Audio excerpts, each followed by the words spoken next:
ओम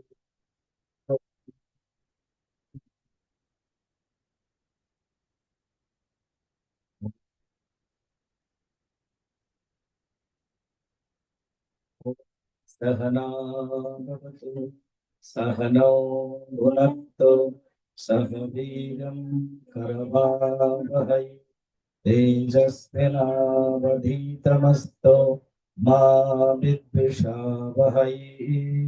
ओम शांति शांति शांति।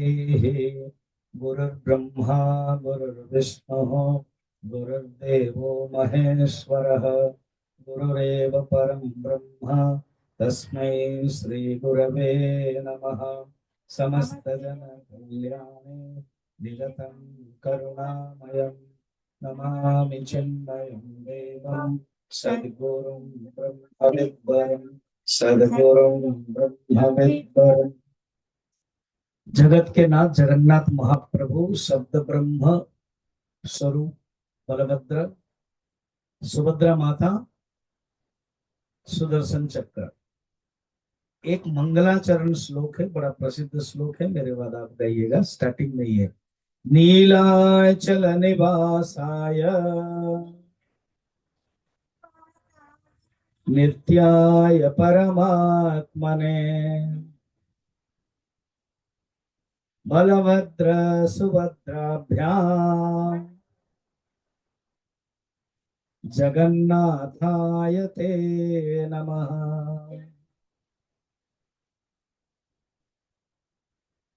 हर दिन नए नए लोग आते हैं, इसलिए मैं थोड़ा रिकअप करा देता हूँ। जगन्नाथ के ओरिजिनल कथा स्कंद पुराण में 3863 श्लोक में जगन्नाथ कथा है। 60 चैप्टर है, 60 चैप्टर है। सत्य युग की कथा है।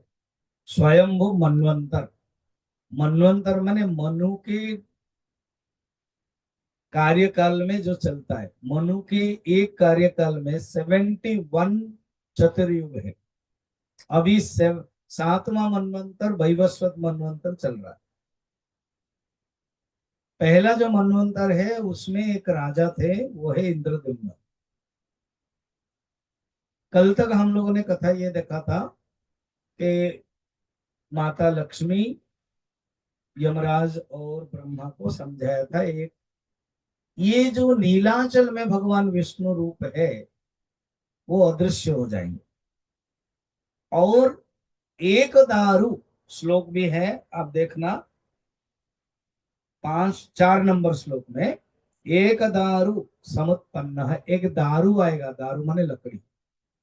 एक लकड़ी आएगा, उसको 4 भाग में 4 खंड करके विश्वकर्मा बनाएंगे। और एक सुंदर बड़ा मंदिर होगा। उस मंदिर के जो प्रतिष्ठा है वो ब्रह्मा तुम करोगे, माँ लक्ष्मी बता रहे। और इंद्रद्युम्न तुम्हारे ही 5th जनरेशन के राजा है। वो कहाँ के हैं? कि मालव देश के हैं, उज्जैन के, अवंतिका के। वो कौन है? ना बहुत बड़े प्रसिद्ध राजा हैं, और ब्रह्मा के ही 5th जनरेशन का राजा है। बड़े ज्ञानी है, 18 विद्याओं का ज्ञान जिसके पास है। इतना बातें हुई। अब इन लोगों ने पूछा, जो ऋषि लोग संवाद चल रहा, कहा कि उन राजा के बारे में बताइए, कैसे हुआ है वो, उनके मन में क्या भावना आई, कैसे, बताइए। तो कहानी, अब हम फोकस चल रहे हैं मालव देश में। जो मालव देश में राजा है, रोज शाम को या किसी एक दिन उनके जैसे यहाँ सभा हो रही है, शाम को सब साधु संत से मिलते थे। पर्यटक, ट्रेवलर्स, जो घूम के सारा भारतवर्ष घूम के आते थे, और उनके बारे में सब साधु को पता चलता था, इसलिए उनके राजधानी में आते थे, रहते थे। सबको अभ्यर्थना देते थे, पूजा करते थे। पता है, वो खास व्यक्तिगत रूप में पूछते थे। क्या पूछते हैं? उनका जो प्रश्न है वो वाइटल है। कहते हैं, आपने दर्शन किया, तीर्थ, अभी जैसे बता रहे थे ना सतपति जी के बहुत तीर्थ है भारतवर्ष में, तो वो सत्ययुग से ही है तीर्थ। कहाँ गए थे? बद्रीनाथ। कहाँ गए थे? केदारनाथ। क्या पूछते थे पता है? क्या वो जो बद्रीनाथ भगवान आपसे बात हो पाई? कल मैंने कहानी बताई थी ना, साक्षी गोपाल की।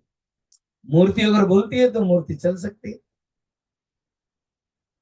तो उस राजा के मन में ये भावना रहती है कि मैं चेतन भगवान से बात करना चाहता, चेतन भगवान से मैं मिलना चाहता, जिनकी दो आंखें, उनकी और मेरी दो आंखें मिलन हो, उनके पलक पड़े। ये तो कभी हम सोचते नहीं ना। सोचो तो, हम लोग इतना मंदिर जाते हैं, घूमते हैं, ये भावना नहीं आती है कि उनके पलक पड़े और मैं देखूं। तो कोई आंसर तो दे नहीं पाते थे। एक जटिल मुनि एक दिन खड़ा हो गया, कहा कि हे राजन, मैंने देखा है। क्या देखा तुमने? ना, एक भगवान विष्णु है, इंद्र नीलमणि कांत है, उज्जवल मूर्ति है। उसमें भगवान है विष्णु, माँ लक्ष्मी है, बलभद्र भगवान है, सुभद्रा, माने सुभद्रा बाद में होंगे, वो लक्ष्मी सुभद्रा होंगे, गरुड़ जी है, और भगवान विष्णु के आंखें पलक पड़ती है। देखा भी हम लोगों ने कि ब्रह्मा जब आए तब वो उन्होंने देखा लक्ष्मी को, लक्ष्मी जान लिया भगवान कुछ कहते हैं, कुछ कहना चाहते हैं। तो ये ब्राह्मण कह रहे हाँ मैंने देखा है, मैंने अनुभव किया है, और 1000 साल में वहीं पर रहा। देवता लोग आकर के तपस्या करते हैं वहां रोज मंदिर में, माने भगवान, वहां तो मंदिर नहीं बना था, वहां पूजा करते हैं शाम को। और विश्व वसु करके एक सबर है, वो पूजा करते हैं। मेरी तपस्या के कारण मैं भी वहां दर्शन किया, 1000 साल दर्शन किया, 1000 साल वहां रहा, मैं भक्त बन पाया।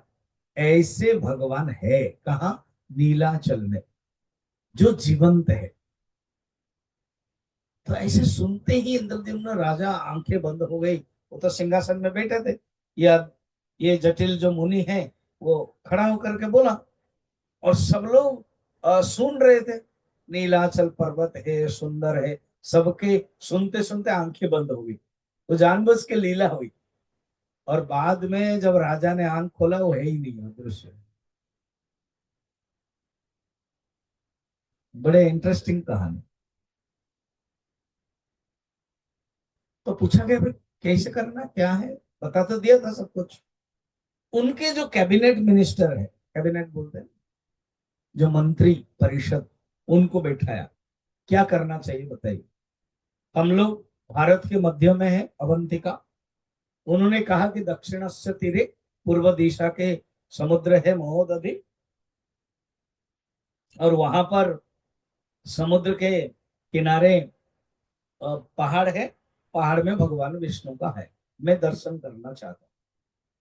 और मैं टोटल राज्य से निकल जाना चाहता हूँ, मेरा बेटा अगर राजधानी में शासन करेगा, जिसको जिसको आना है वो आइए, ये मैं डिक्लेयर करना चाहता हूँ।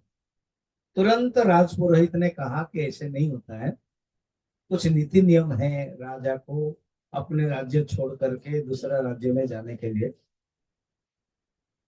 एक मेरा एक भाई है विद्यापति, वो, देखो शब्द कितना है, विद्यानाम पति ही, विद्यापति, वो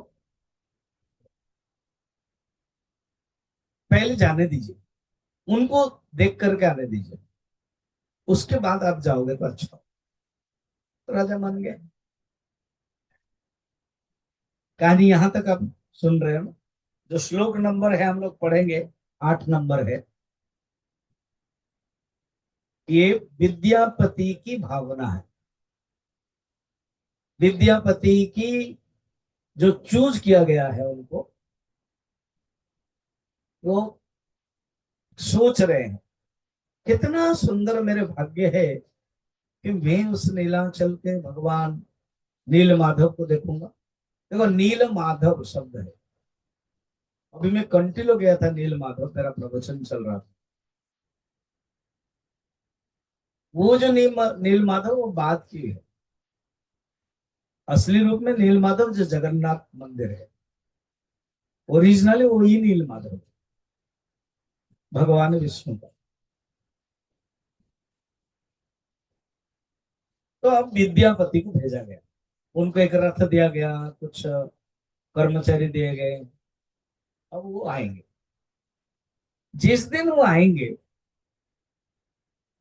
उसी रात में वो क्या सोच रहे सोच।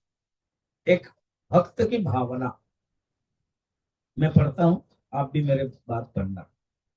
अहो अहो में खलु भाग्य संशयी, यत्कोटि जन्मार्जित पुण्य एकः,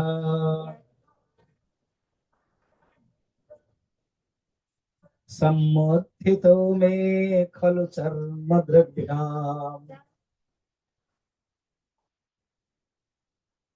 विलोकयिष्ये जगदादिकन्दम्।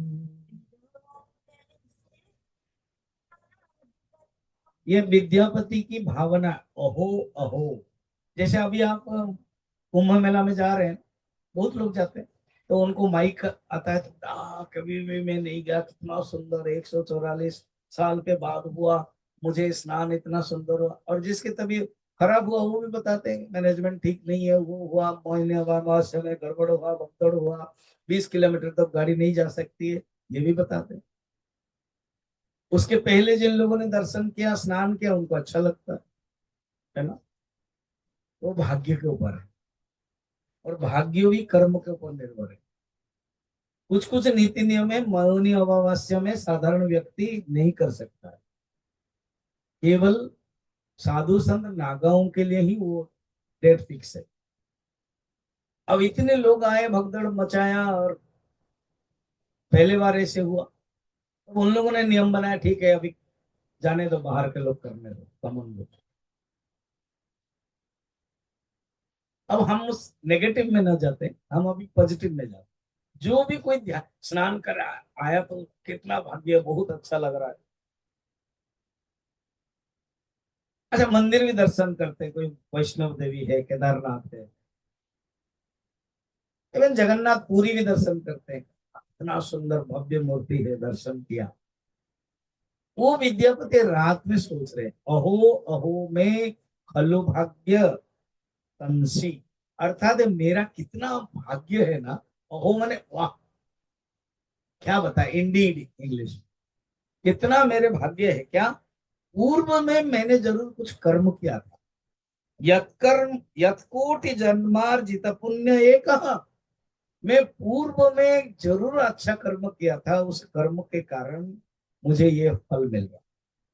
और सम्मुत्थितो में खलु चर्म द्रव्यम, ये आंखें, चर्म चक्षु, खुले आंख में मैं भगवान का दर्शन करूंगा।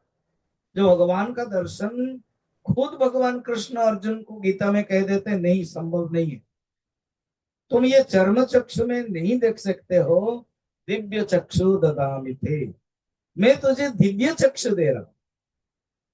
तो दिव्य चक्षु से ही देख सकते हैं। और मेरा कितना भाग्य है कि मैं देख पाऊंगा इस चर्म चक्षु में। कहा? नील पर्वत में भगवान विष्णु नील माधव के रूप में, नील कंदर के रूप में है। वो सोच रहे त्रिलोक जगदादि कंदम, जो त्रिलोक के राजा हैं, जो त्रिलोक के भगवान हैं, जगत आदि कंदम, जगत के आदि कंद है, वो मैं दर्शन। ठीक है, ये भावना होकर के वो आए। सवेरे से निकल गए, शाम तक वो पहुंच गए कटक के महानदी किनारे। मुझे थोड़ा जल्दी जल्दी लाना पड़ेगा, हमारे पास और ज्यादा समय नहीं है, आज है और कल तो समापन करना पड़ेगा। तो वो जब आए महानदी के किनारे, वहां रात में रुके हो। फिर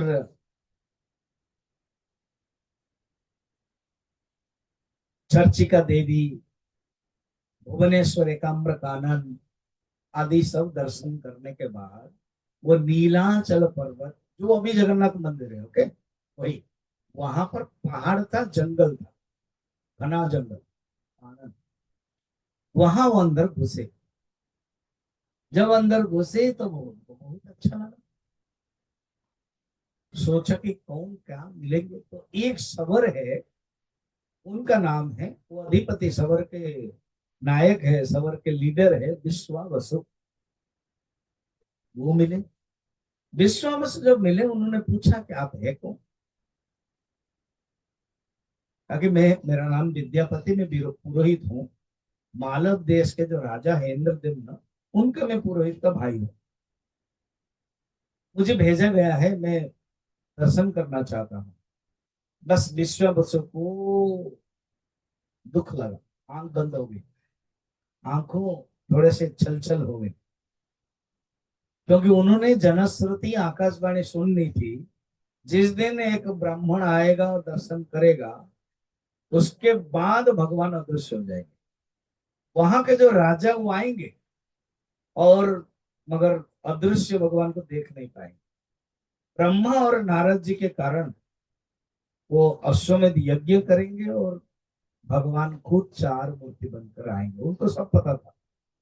किसको किसको पता था? देखिए, पहले किसको पता था, याद है आप, कल जो बताया था, माँ लक्ष्मी।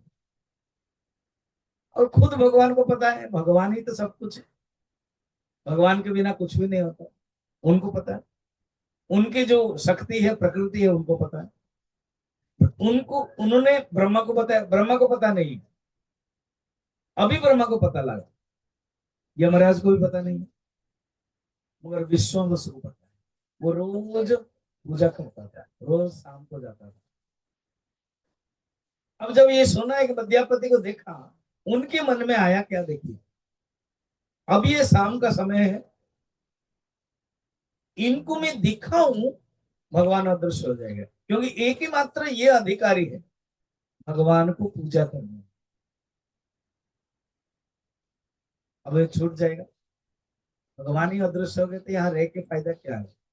और विश्व वसु, पता है, पूर्वजों ने कोई एक वसु है, वसु माने one of the kind of देवता है। एक वसु थे जो कृष्ण सुतपा, वो ही वसुदेव देवकी बनने थे भगवान कृष्ण को, वसु बोलते। तो उनको पता है कि मैं अगर इनको दिखा दूं, भगवान अदृश्य हो जाएगा, और न दिखाऊं, सोच रहे हैं, न दिखाऊं तो क्या होगा?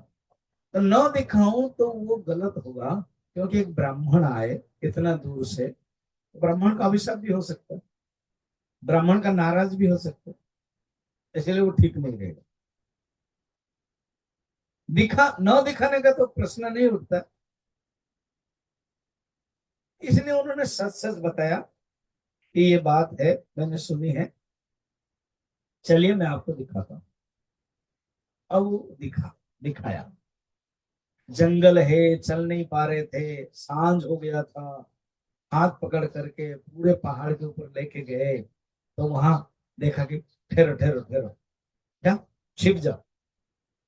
तो क्या हो रहा है ना, देवता लोग, इंद्र आदि देवता लोग आ रहे हैं, वो लोग पूजा कर रहे हैं, देखना। तो इंद्र आदि देवता पूजा किया, धूप आदि नैवेद्य दिया, वहां पर नैवेद्य छोड़ दिया, चले गए वो। फिर आओ, अब सोचो जितना दूर में रहना चाहिए वो बैठ गए, क्योंकि विद्यापति विद्वान है, ज्ञाता है, उनको पता है ये कौन है। ना प्रणवम रूपम वेदांत यत वेदांतम प्रतिपादितम तम वंदे जगन्नाथम।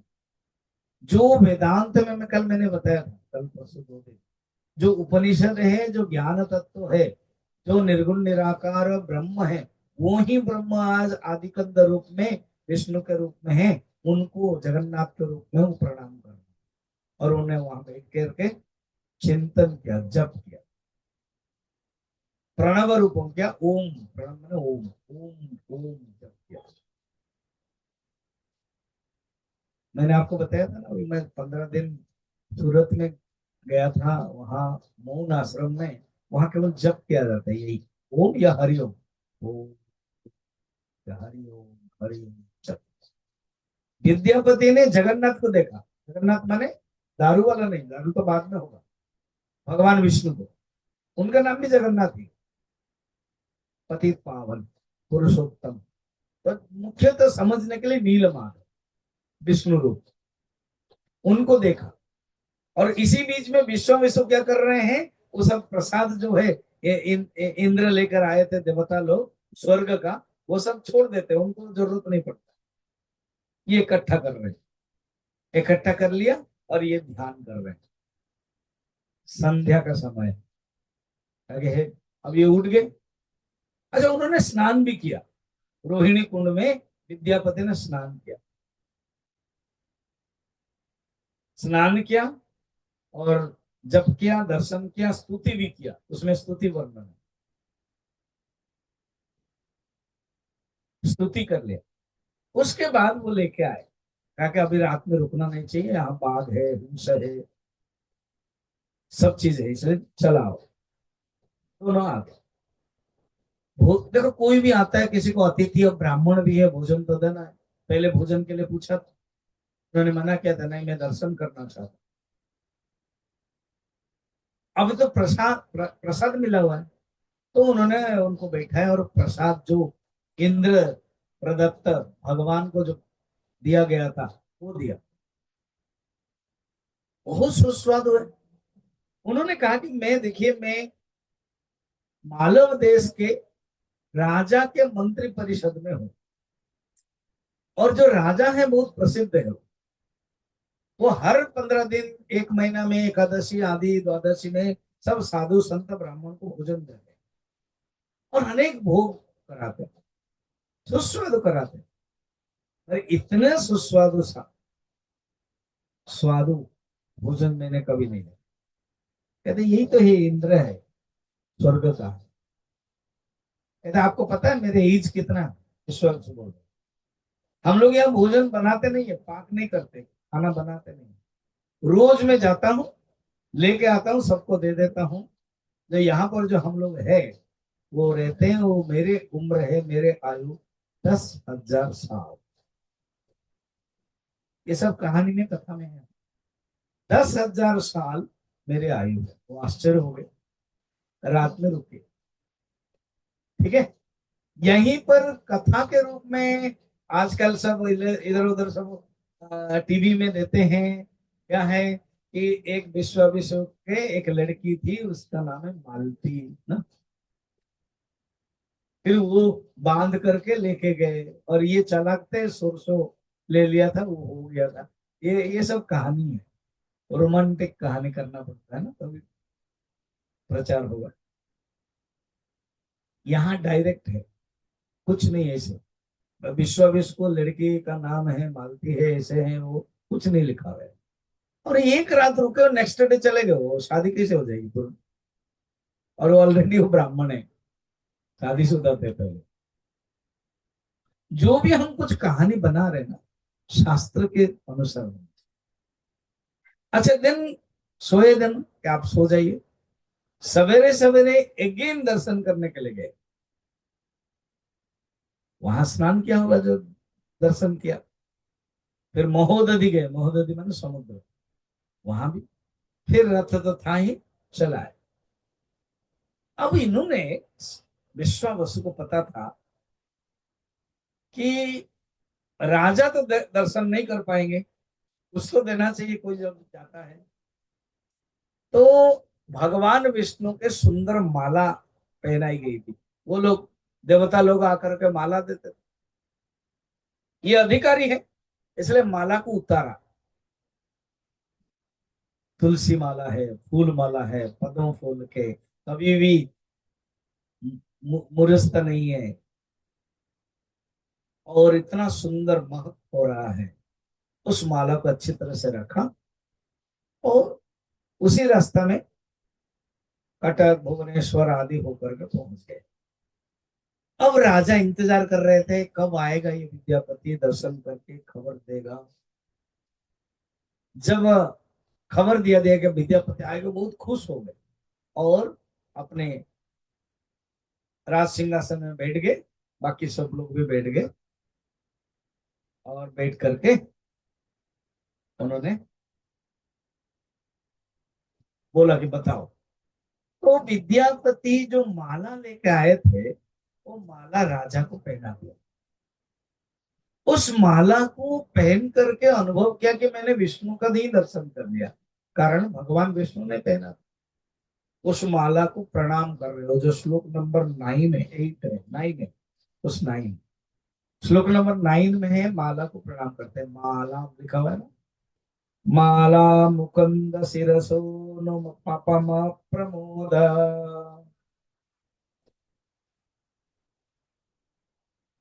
नाभाधरी कृत सुरद्रमकंत गंधा, अंधे कृतालि निचयाम पवन प्रसारे, गंध प्रणाशित जगत कलुषम नमामि। इंद्रद्युम्न की स्तुति है ये। इंद्रद्युम्न स्तुति कर रहे हैं कि मैं माला, वो माला है जहां मुकुंद, भगवान का नाम मुकुंद है। मुकुंद गोविंद माधव मुरारे, तो मुकुंद शिरस, मुकुंद के सिर में, मुकुंद में गले में। अनुपम प्रमोद, अनुपम है, प्रमोद आनंद देने वाला है। नाभाधरिकृत सुरद्रम कांत गंधम, अर्थात उसमें जो फूल है वह अत्यंत सुंदर गंध है। और लक्ष्मी को भी, लक्ष्मी भगवान विष्णु के वक्षस्थल में रहती है, और ये भी वक्षस्थल में रहती है, तो लक्ष्मी सम है, समुत्थित। हाँ, अंधीकृताल ऋचया पवन प्रसारी, गंध प्रणाशित जगत कलुषम नमामि। इस प्रकार के वो जो माला में इतने ताकत है कि समस्त पाप राशि को नष्ट करा दे, ऐसे में माला। खुश हो गए? फिर पूछा, बताओ बताओ बताओ, क्या क्या क्या तुमने किया, क्या क्या देखा, तुमने भगवान को देखा कि नहीं, भगवान विष्णु को देखा, उसके बारे में बताओ। तो उन्होंने कहा कि मैं इस दिन गया, रास्ते में शाम तलक मैंने महानदी में पहुंच गया। वहां पहुंचने के बाद हम फिर भुवनेश्वर एकाम्र कानन, वहां एक मंदिर है लिंगराज मंदिर, वो था उस समय का कोटिलिंगेश्वर कहते हैं। तो हम क्या सोचते हैं इतिहास में अभी राजा ने बनाया, पूर्व काल में था। तो वहां पर हमने मंदिर का दर्शन किया। फिर उसके बाद, उसके पहले हम चर्चिका मंदिर आदि सब, महानदी चित्रोत्पला नदी सब क्रॉस करके पहुंचे। वहां एक सबर था विश्वावसु, उसने हमको लेकर गया, हमने दर्शन किया। तो यात्रा से लेकर के नीलाचल आरोहण, आरोहण माने चढ़ना कितना कठिन है, उन्होंने हाथ पकड़ करके मुझे लेके गए। मैं भगवान को दर्शन किया, दर्शन के बारे में उन्होंने बताया। भगवान विष्णु, लक्ष्मी, अनंतनाग, बलभद्र, गरुड़ जी और सुदर्शन, सुंदर रूप है। मैंने स्तुति किया, दर्शन किया, जीवन मेरा धन्य हो गया। और जो चेतन कहते थे, जो जीवंत कहते थे, वो जटिल मुनि ने सचमुच वो जीवंत है भगवान, मैंने दर्शन किया।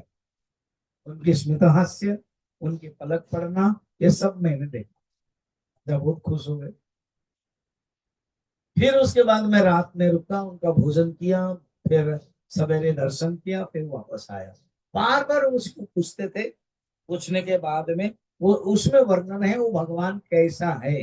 10 नंबर श्लोक पढ़ना, विद्यापति ही बोल रहे हैं उसको। इंद्रनीलमयो देवः आस्ते चक्रगदाधरः एकाशीत्यङ्गुलमितः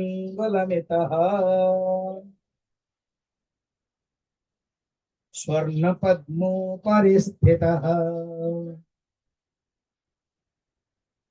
वो जो परमात्मा भगवान विष्णु, वो शंख चक्र गदा पद्मधारी है। शंख चक्र गदा पद्म चक्र गदाधर, आस्ते, आस्ते मैंने बैठते रहते, देव परमात्मा, इंद्र नीलमय, इंद्र नीलमय धातु एक है। इंद्र नीलमय, जैसे कोई भी धातु अनेक प्रकार अष्ट धातु है, हाँ? नव धातु अष्ट धातु आदि सब एक धातु है, इंद्र नीलमय। तो इंद्र नीलमय रूप है उनका। और क्या, एकाशिति अंगुलमित, वो जो एक स्टेज है जिसके ऊपर बैठते हैं वो एकाशति 81 अंगुल, एकाशति अंगुल परिमित बहुत बड़ा सिंहासन है। स्वर्ण पद्म ऊपर स्थित, स्वर्ण पद्म, स्वर्ण पद्म ऊपर का एक आसन में उसमें बैठे हैं, सुंदर लग रहे हैं। वो भगवान के बारे में बता, खुश हो गए। इसी का ही सोच सोच करके भावना में रख करके खुश होए। भक्त किसको कहते हैं पता है? सारा दिन अगर आप भगवान के कार्य कर रहे हो, वही आपको रात में वही भावना आएगी, स्वप्न भी वही आएगा, भावना भी वही आएगी, चिंतन भगवान के बारे में।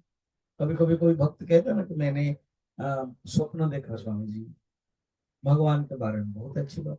कोई सपना दुस्वप्न देखता है, कोई खराब सपना देखता है, का सारा दिन में सोचोगे तो वही होगा, सांप देखोगे तो वही स्वप्न सांप में आएगा। तो इंद्रदेव न स्वप्न में देखते हैं भगवान, कब आए, काश कब मैं दर्शन करूं, कब मैं वहीं रहूंगा, कब मैं भगवान के चिंतन करूंगा, इस प्रकार को भावना। इसी बीच में नारद जी आ गए, रात में सो गए, नेक्स्ट डे जो हो गया नारद जी आ गए। नारद जी जब आए बहुत खुश हुए, बहुत ही खुश हुए। कहा कि कोई भी काम करने से पहले अगर कोई साधु संत आए और आपके जैसे, ब्रह्मा के डायरेक्ट पुत्र है नारद, आपके जैसे कोई आए तो जीवन धन्य हो गया, गृहस्थ जीवन का धन्य है। तो तुरंत नारद जी को क्या किया, मंगाया, राजा है, प्रसिद्ध है। सोचो तो, थोड़ा मैं भागवत को जा रहा हूं इसलिए आप समझ सकते।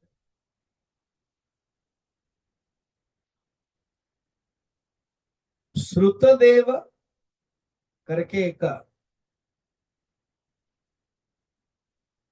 ब्राह्मण भी थे और एक राजा थे मिथिला के। दोनों ने इच्छा की थी कि हम मिथिलाश्व उनका नाम, दोनों ने इच्छा की थी भगवान कृष्ण हमारे घर आए और भगवान द्वारका से मिथिला आए। उन्होंने संकल्प किया कि दोनों को एक ही साथ दर्शन करा ले। दोनों ने इच्छा किया था कि भगवान आए, उनके साथ कोई यदु वंश के कुछ लोग हो, साधु संत लोग हो, दोनों ने इच्छा की। तो भगवान दो दो रूप, कृष्ण दो, यदुवंश दो। सुखदेव जी खुद कहते मैं भी था, सुखदेव जी वक्ता है ना, कहते मैं भी था, सुखदेव जी अलग अलग सब थे। इधर जो राजा है वो बहुत सुंदर स्वर्ण सिंहासन दे के भगवान को बैठाते हैं, और उधर ब्राह्मण वो नाचता है। उनका जो अंग वस्त्र है ना, अंग वस्त्र समझते, जो धोती है, वो ही झाड़ झाड़ करके भगवान को बैठाया, बाकी सब साधु संत नीचे बैठे।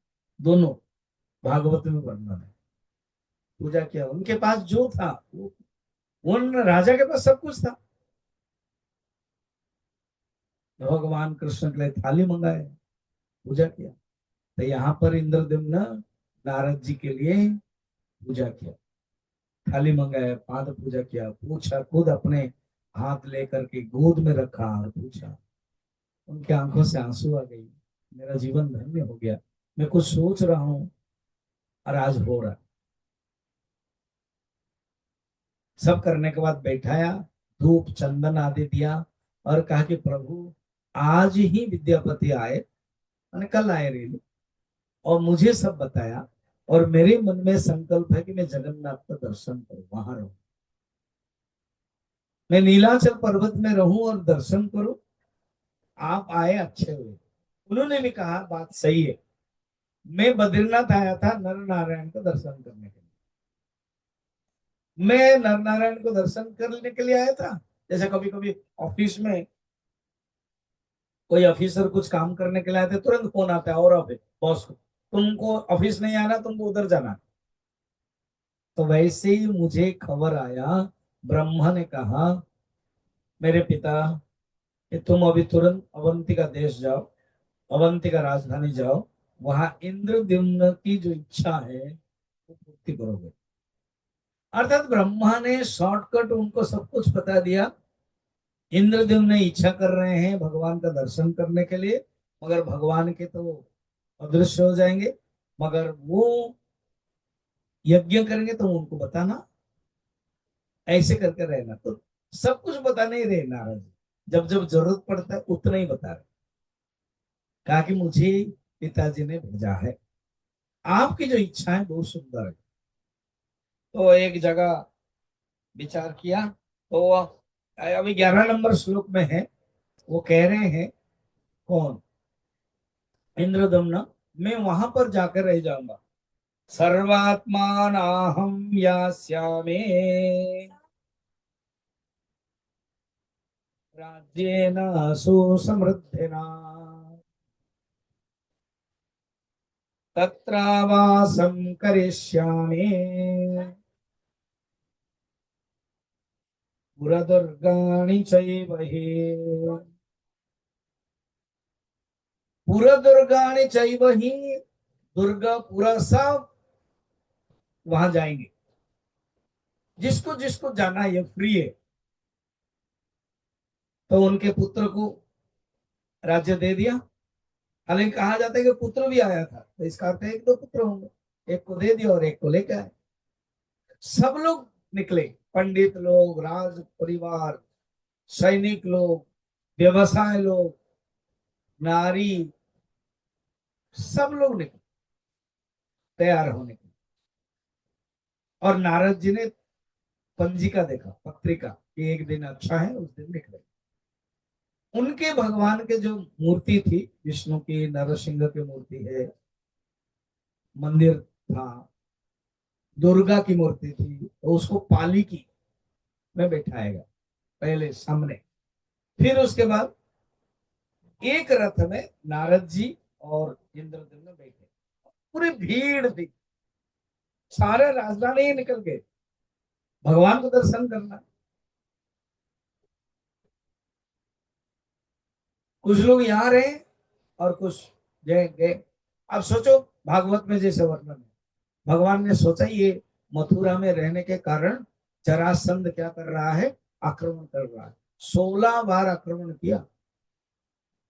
अच्छा, कोई राजधानी को 16 बार हर साल आक्रमण करेगा, 23 अक्षौणी सेना, एक अक्षौणी में उसका हिसाब है हर साल।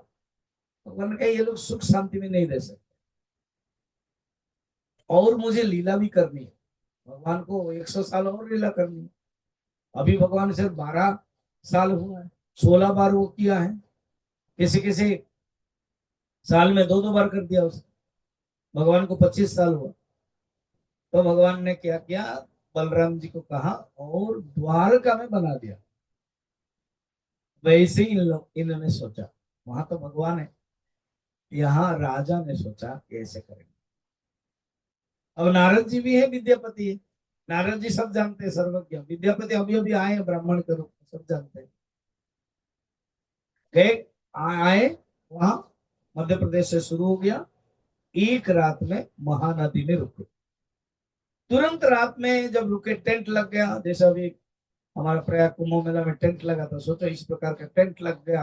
राज सिंह एक सभा घर बन गया, राजा के लिए घर बन गया, नारद के लिए विश्राम घर बन गया, सब अपने अपने सैनिक लोगों के लिए सब बन गया। और वहां बैठ गए। फिर नेक्स्ट डे पूजा आदि करने के बाद गए चर्च का मंदिर, कटक के पास है। फिर भुवनेश्वर एकाम्र कानन आए। उसी समय आवाज आई, मंत्र आया। जब मंत्र आया तब इंद्रदुम्न खुश हो गए। कहा, नारद जी, कहा कि ये नीलाचल पहुंच गए क्या? नहीं, ये नीलाचल नहीं है, ये कोटलिंगेश्वर शिव जी का मंदिर है। तो उन्होंने कहानी बताई, कोटिलिंगेश्वर शिव जी का मंदिर है, वो कैसे है, कहानी बताई। सुन लीजिए, कहानी बड़ा इंटरेस्टिंग है। और शिव जी के प्रति ना भक्ति सबके अंदर है। श्रावण महीना में तो और भी हो जाता है। भगवान शंकर विवाह किया कैलाश पर्वत में पार्वती के साथ, वहीं पर ही रहने लगे। हिमालय उनके ससुर है, मैना उनके सासू है, सास पार्वती है। एक दिन बातें बातों में सास या दूसरे लोगों से पता चल गया कि भगवान शंकर के बारे में बोल रहे हैं, ऐसा ही यही ससुराल में पड़े, घर तो है नहीं, अकिंचन है, निकेतन है, निकेत है। ये बातें चुभ गई इस पार्वती को। पार्वती और रह नहीं पाई। जो स्त्री लोग है ना, वो रोक नहीं पाते, वो बोल ही देंगे। तो पति देव को बोल दी ऐसे ऐसे बातें, यही बात है। अच्छा चलो, तुम चाहते तो तुम्हारे लिए एक नया शहर बना देंगे। तुमने कहा बनाया? काशी में। काशी में बनाया, और काशी नरेश एक था परासुर, उसको उन्होंने वर दे दिया। 1000 बाहु हस्त उनके पास, 1000 बाहु हस्त था। उसके अंदर ना खलबली मच गई। कहानी बड़ा इंटरेस्टिंग। क्या कोई है नहीं युद्ध करने के लिए, मैं जिसको भी बोलता हूँ सब तो कहते हैं भगवान कृष्ण के अवतार जब आएगा तब उनके साथ जब युद्ध करोगे, और तुम्हारे जो प्रासाद में जो झंडा है जब निकल जाएगा, झंडा टूट जाएगा, जानना तुम हार जाएगा। तो इस प्रकार की बातें। अब भगवान शंकर यहाँ आए, रुकने लगे, युद्ध हुआ। भगवान ने कहा यहाँ मत रुको, मेरे एक सुंदर जगह है नीलाचल पर्वत, मैं बाद में जगन्नाथ बन करके आऊंगा। क्योंकि ये सब मनवंतर की कथा चल रही है, फर्स्ट मनवंतर की कथा। तो भगवान शंकर ने कहा कि मैं ठीक है। तो अष्ट शंभु के रूप में कपाल मोचन, मार्कंडेश्वर, इस प्रकार के अष्ट शंभु, और पार्वती भी अष्ट शक्ति के रूप में, अर्धाशिनी, विमला आदि वहां जगन्नाथपुरी में रहने लगे। ऐसी कथा है। अब उन्होंने प्रवचन दिया नारद जी ने भक्ति के बारे में। कहा कि देखो, मैं भक्ति के बारे में बता रहा हूँ, जीवन में हमें मालूम होना चाहिए भक्ति क्या है। पढ़ना श्लोक 12 और 13। ठीक है। सात। सामान्य तो विशेषाच विष्णु भक्ति सनातने अत्यंत सुख संप्राप्त विच्छेदे दुख संतते हेतुरेको यमे वेते संशया भक्तिरुच्यते त्रिधा सा गुणभेदेन तुरीया निर्गुणा मता। नारद कह रहे हैं, इंद्रद्युम्न, भक्ति किसे कहते हैं? थोड़ा सा ध्यान से सुने। भक्ति उसको कहते हैं, हमारी भावना जब भगवान से जुड़ती है वो भक्ति। और आसक्ति किसे कहते हैं? हमारी भावना जब जगत में जुड़ती है उसको कहते हैं आसक्ति। इंग्लिश में आपको समझ में आएगा। Emotions towards God becomes devotion, emotions towards world becomes attachment, emotions promotion becomes devotion, emotions demotions becomes attachment. ये शब्द याद रखें। भावना अपने आप में खराब नहीं है। भावना जब परमात्मा की तरफ जाती है वो भक्ति होती है। अभी जैसे आप लोग बैठे हो, आप भावना मेरे प्रवचन में ज्ञान में रखते हो और भगवान से जुड़ जाती है, भक्ति नहीं है। श्रवण है, 9 प्रकार की भक्ति है, उसमें से ये एक है श्रवण। श्रवण भक्ति, श्रवणम कीर्तनम विष्णु स्मरणम पाद सेवनम अर्चनम वंदनम दास्यम सख्यम आत्म निवेदनम नवदा भक्ति। खुद प्रहलाद जी कहते हैं अपने पिताजी को, मुझे ये अच्छा लगता है। फिर उसके बाद वो हिरण्यकशिपु डांटा, श्रवण। भक्ति जब होती है भगवान से जुड़ना, तो कहते हैं भक्ति तीन प्रकार है। एक है सात्विक, नहीं पहले सामान्य और एक है विशेष।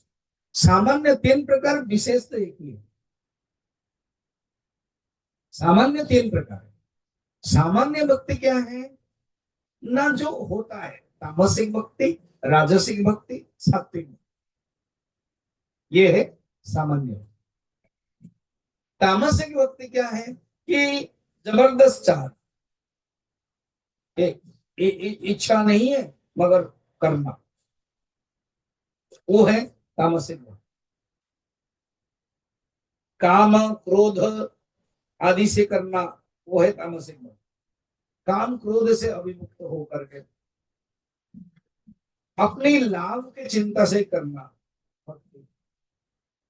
भगवान से मांगना, भगवान के साथ कनेक्ट रखना, ये तामसिक भक्ति। राजसिक भक्ति क्या है, यश लाभ, मैं इसीलिए कर रहा हूं कि मेरा फायदा हो, वो राजसिक भक्ति। इसलिए जब दान देते हैं तो वो बता के देते ना, मेरे प्लेट लगना चाहिए, मेरा नाम होना चाहिए, मेरे पिताजी का नाम होना चाहिए, वो राजसिक।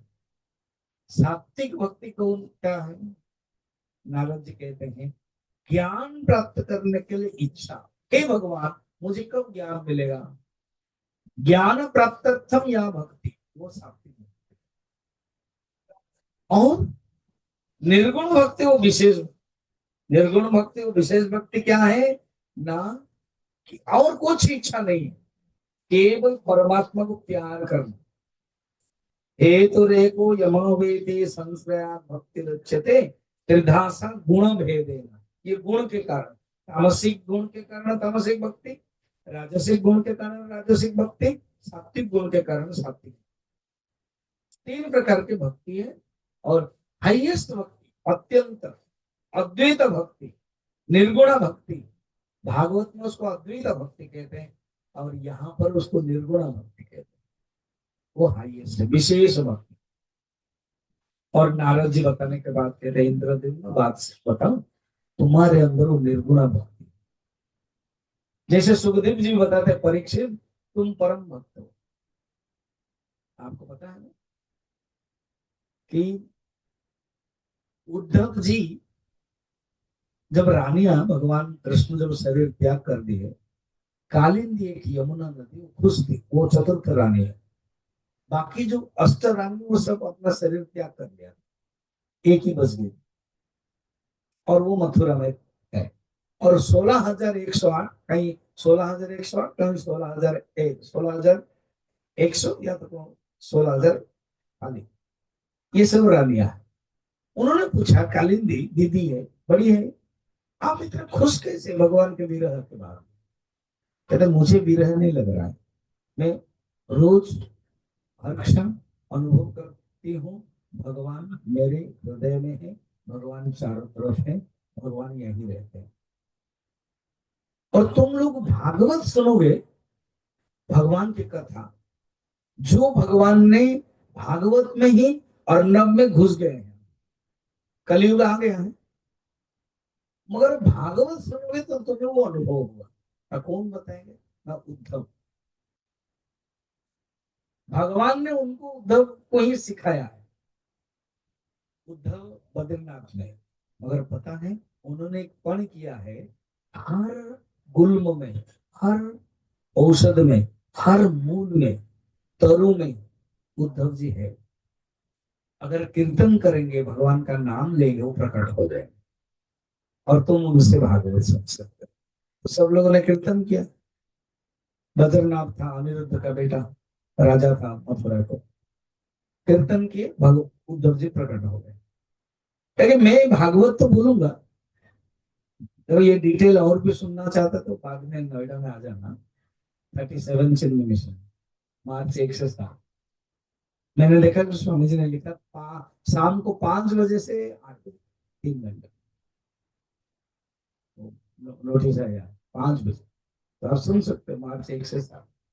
ये डिटेल, ये वर्णन है स्कंद पुराण के, इसी स्कंद पुराण के महात्म। अभी मैं बंद करके इधर आ जाऊंगा। अब क्या हुआ, उद्धव ने कहा मैं बोलूंगा, मगर कलयुग स्टार्ट हो गया। जैसे मैं बोलता हूँ कितनी डिफिकल्ट होता है प्रॉब्लम, आवाज आती है, वो आती है, तो उद्धव ने कहा कलयुग बहुत प्रॉब्लम करेगा। फिर ना मैं चाहता हूँ डिसिप्लिन हो, बद्रीनाथ में तपस्या करके आए हैं, तो उसके लिए ये कलयुग को दूर करने के लिए परीक्षित तुमको करना पड़ेगा। तो बोले मैं भागवत तुझे वंचित हो जाऊंगा, मैं भागवत नहीं सुन पाऊंगा। तो बोले तुम्हारे लिए तो कोई चिंता नहीं है, खुद सुखदेव जी प्रवचन देंगे, तुम जाओ। तब दुखी मन में गए, उन्होंने कली को दमन किया, मगर कली ने उनके ऊपर कर दिया, अभिशाप मिला, और सुखदेव जी आए और भागवत देखा। कितना सुंदर बात है भगवान कृष्ण के। तो यहाँ पर भी नारद जी कहते हैं तुम तो परम भक्त हो, तुम्हारे पास निर्गुण भक्ति है। उन्होंने फिर नारद जी ने, मैंने बताया जैसे पत्रिका निकाली, और किस दिन हम लोग निकलेंगे, उत्कल के ज्येष्ठ महीना शुक्ल पक्ष पंचमी तिथि के दिन, पुष्य नक्षत्र के दिन शुभ वेला में निकलेंगे। निकल करके पहुंच गए, मैंने बताया था। अब बताने पहुंचने के बाद क्या हुआ, कोटिलिंगेश्वर में पहुंचे, बिंदु सरोवर में स्नान किया। बिंदु सरोवर में स्नान करने के बाद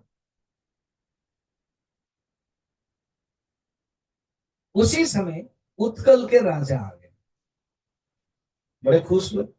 इंद्रदुम्न उत्कल के राजा के प्रति सम्मान बहुत है।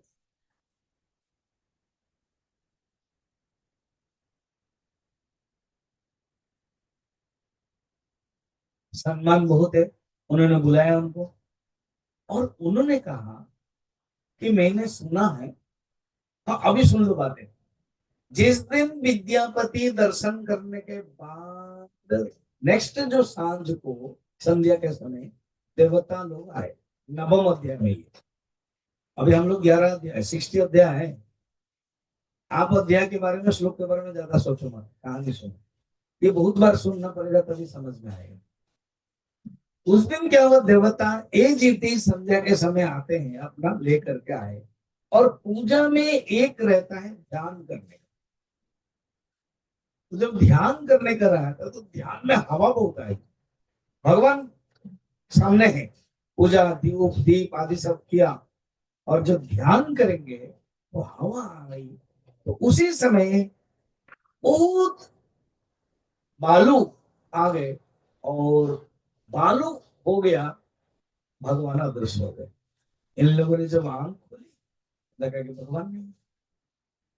जब भगवान नहीं है और आंख खोल लिए, तो बालू बालू है, वो दुखी हुई। तब आकाशवाणी हुई कि ये भगवान की इच्छा है। लक्ष्मी ने ब्रह्मा को सब बताया है, तुम लोग ब्रह्मा के पास जाओ। ये लोग दुखी से ब्रह्मा के पास गए। ब्रह्मा ने कहा मैं तुमको ठीक समय पर बुलाऊंगा, चिंता मत करो, अभी शासन करो, भगवान की याद करो, जप करो। अभी इनकी बात रही।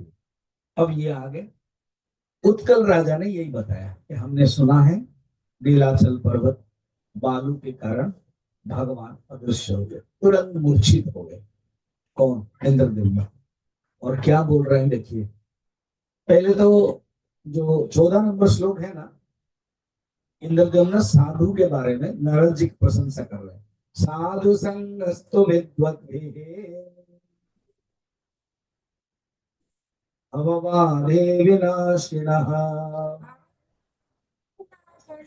ममोपदिष्टो भगवन् अभुत्साम्प्रतमेव मे। गृहस्थ जीवन में किसी के घर में अगर कोई संत आ गया तो जानना की कृपा है। तो जो संत होते हैं वो भगवान का ही शरीर है, जंगम शरीर, जंगम शरीर। जैसे हम लोग जगन्नाथपुरी में क्या करते हैं, एक है जगन्नाथ है, और राजा को हम कहते हैं चलंती ठाकुर, चलंती प्रतिमा, चलंती राजा। मंदिर में भी दो होता है, एक है स्थित है, और एक है चलत प्रतिमा, जो उत्सव प्रतिमा, उत्सव मूर्ति। तो इंद्रद्युम्न कहते हैं आप जैसे संत, ब्रह्मा के डायरेक्ट पुत्र, आप कितने गुरु ना है, ध्रुव के गुरु आप, प्रहलाद का भी गुरु आप, कैसे आप जैसे संत मेरे जीवन में आए, मेरा जीवन धन्य है, ये कहता। अब घटना आगे बढ़ती है, उत्कल राजा आ गए। अब जोड़ दिया ना मैंने, सब श्लोक को कंप्लीट कर रहा हूँ। उत्कल राजा आके आगे खबर दे दिया, तो उनको दुख लगा। इंद्रदम्न को दुख लगा तो नारद जी को कहा ये क्या बात है। तो नारद जी कह रहे हैं 15 नंबर श्लोक, माँ भूत विषादस्ते भूप सविघ्नं प्रायश शुभम विघ्नान्ते च शुभम पुंसा पुनर्भाग्यवता नृपा। हे राजन, चिंता मत करो, संसार में कोई भी कर्म करते हैं ना, श्रेयांसी बहु विघ्ना। तुम इतने बड़े कर्म करने के लिए आए हो, भगवान का दर्शन करने के लिए आए हो, तो ये विघ्न होगा। मगर मैंने सुना है ये जो अदृश्य हो गए हैं, अभी और एक बात रिलीव कर रहे हैं। तुमको याद है ना क्या, कोटि लिंगेश्वर में आकाशवाणी हुई थी, शिव जी ने तुमको आशीर्वाद दिया था ना। हाँ, क्या दिया था, 1000 अश्वमेध यज्ञ करो और तब भगवान प्रकट होंगे, ये बताया था। हाँ, अभी भी चिंता मत करो, अब आगे चले।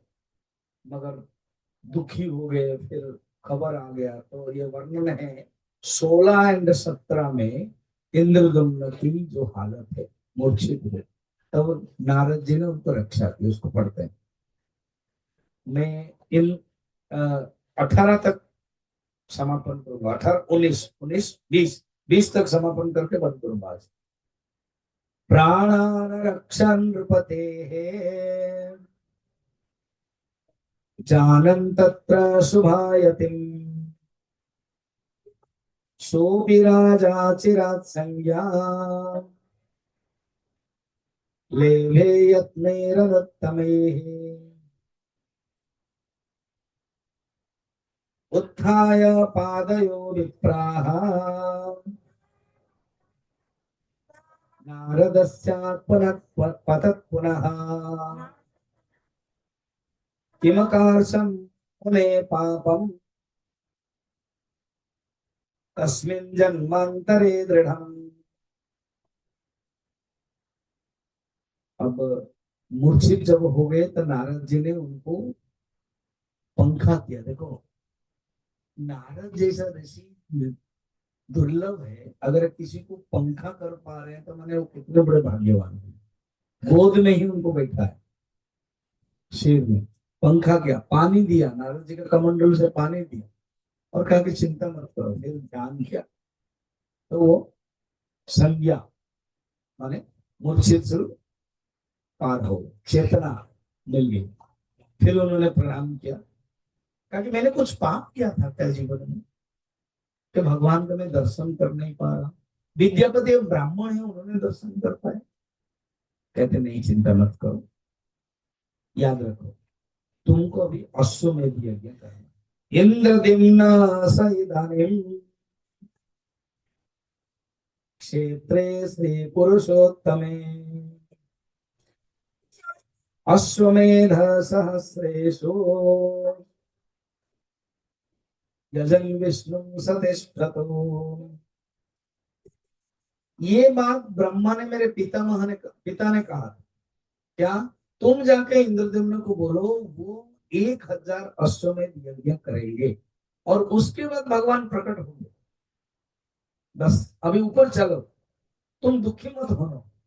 तो लेकर के जब सच में वो लोग जा नहीं पा रहे, वर्णन है बहुत लंबा है, कुछ लोगों को नीचे रखा। नारद जी ने अपनी शक्ति बल में इंद्रदम्न को पकड़ा और गए। विद्यापति को भी तकलीफ हो रही थी।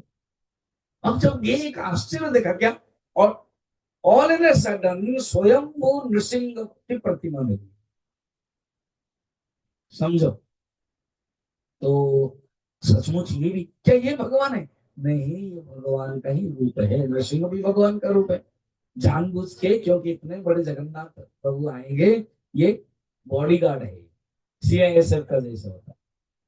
तो नरसिंह भगवान बॉडी गार्ड है। तो बोले चिंता मत करो, तुम और थोड़ा जाओ आगे, चलो मैं तुझे दिखाता हूँ। ये जो जगह जहां पर भगवान थे, ये जगह दिखाया। बट वृक्ष जैसे तैसे है, रोहिणी कुंड है, सब है, केवल भगवान ही नहीं है। यहीं पर ही मंदिर बनेगा और भगवान की प्रतिष्ठा होगी। उसके थोड़ा सा दूर से तुम और ऊपर जाओ। मैं इस नरसिंह भगवान को 5 दिन पूजा कर रहा हूँ, नारद जी बता रहे। और वहां जाकर के तुम देखोगे विश्वकर्मा का एक बेटा है सुघटक, वो मिलेंगे। तुम उनको, तुम्हारे लिए इंतजार करेंगे आदेश। 5 दिन में मंदिर बनाए गए, मैं आकर के यहाँ प्रतिष्ठा करेंगे। तो सचमुच वो इस प्रकार की बातें हुई आगे। एंड देखना, इसलिए बता रहे हैं 19 नंबर पढ़ना। अस्य मूला प्रतिच्याम हे नृसिंहस्योत्तरे नृप, सत्तरे नृप अतिष्ठन् माधवो यत्र चतुर्मूर्तिधरो विभुः। ये जो वटवृक्ष के मूल के पश्चिम में नरसिंह भगवान के मंदिर बनेगा। और मैं नरसिंह भगवान को पूजा करता हूँ, जीवन न्यास करता हूँ। और वहां पर तुम पूजा करने के बाद मैं लेके आऊंगा मंदिर, विश्वकर्मा के बेटा बनाएगा। और यहीं पर ही चतुर्मूर्ति भगवान है अप्रकट के रूप में, तुम अनुभव करोगे। सचमुच 4 दिन के बाद आए और ये नृसिंह भगवान के प्रतिष्ठा हो गया। आज के लिए लास्ट श्लोक 20 नंबर। सर्व काम प्रदो देव तस्य मुक्तिं प्रयच्छते, ज्येष्ठ शुक्ला द्वादशीया स्वाति नक्षत्र संयुता। कहते हैं जिस दिन हुआ वो है ज्येष्ठ शुक्ला, ज्येष्ठ शुक्ला था, शुक्ल द्वादशी स्वाति नक्षत्र है। उसी दिन नृसिंह भगवान की पूजा एवं प्रतिष्ठा हुआ। और उसमें मंदिर की प्रतिष्ठा हुआ, स्वाति नक्षत्र ज्येष्ठ शुक्ल द्वादशी। और आगे जब नृसिंह भगवान जब अवतार हुए थे, वो कब है ना, वैशाख महीना। आपको पता नहीं, हमारे वैशाख महीना, वैशाख महीना शुक्ल पक्ष स्वाति नक्षत्र के दिन भगवान नृसिंह के आदि अवतार है। और आज प्रतिष्ठा हुई। अब कहते हैं प्रतिष्ठा के बाद 1000 अश्वमेध करेंगे। तो कल हम 1000 अश्वमेध यज्ञ होगा। फिर भगवान के समुद्र से कैसे दारू आएंगे और 4 भाग कैसे होंगे, भगवान जगन्नाथ बलभद्र आएंगे। फिर उसके बाद प्रतिष्ठा करने के लिए ब्रह्मा आएंगे। ऐसा प्रसंग में कल पूरी राजा के गजपति महाराज के प्रेजेंस में ही बोलूंगा, वो रहेंगे। पूरे टोटल प्रवचन सुनेंगे वो। मेरे प्रवचन के बाद ये सब होने के बाद जगन्नाथ की प्रतिष्ठा आदि जो कथा के रूप में होने के बाद वो बोलेंगे। इसलिए वो 4 बजे आ जाएंगे एंड मंदिर जाएंगे पूजा करने के बाद, यहाँ 5 बजे आएंगे। 4 से पहले, 5 से पहले भी हो जाएगा। उसके बाद यहाँ आप लोग बैठेंगे। कल भीड़ भी हो जाएगी, इसलिए पहले से सीट ले लेना, ना सीट नहीं मिलेगी। एंड यहाँ उसके बाद कथा बोलने के बाद गजपति महाराज बोलेंगे। उसके बाद समापन, फिर अलग कार्यक्रम होगा। ठीक है।